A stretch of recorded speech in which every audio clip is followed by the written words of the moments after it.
Moko mine mag duond bura mar ODM bade ma Nairobi koro dhiro kwayo maneno ni mine omi thuolo makare mar bedo jotelo e pacho ka. Kane otelnegi kod jalup jakom mar kuku mar mine mar ODM ma Nairobi Catherine Okoth, jotelogo wacho ni gin ni koro piny Kenya ochopo sama onego nya telo mar mine maonge buok kata matin. Minego kane wuoyo e kar dak ma Kibra bende oseyo yo manyocha ogol godo gavana machon ma Meru e apis mano Kawira Mwangaza ka bende gisundo ni kaka yor tego ten mine jalup gavana masani Isaac Muthuma onego bed miyo. Joten minego onyiso luoro ni weche mag demokrasia mathurka ok nyal chopo kare ka mine kinde duto imino badgi ka gidwa idho ngas mar telo. Kaka wan mine, wan duto te warom gi chuo sani.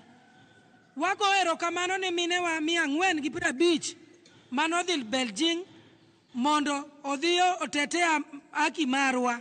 Negi duogo magitetea haki wa makoro sani warom gi chuo. Emomiyo wanyalo chung' kombe mag governors, wanyalo chung' kombe mag MPs, wanyalo chung' kombe mag MCAs.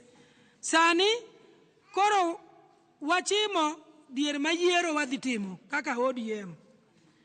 Wadwan watim yiero gi mos wayier jotelo maber mondo telwa kendo kawa maber e party wa mar ODM. We are praying and we are urging the leadership of this country, and we are asking men in the leadership positions in the country to be he for she for us women, so that we can move together to achieve the leadership for women that the country so much requires.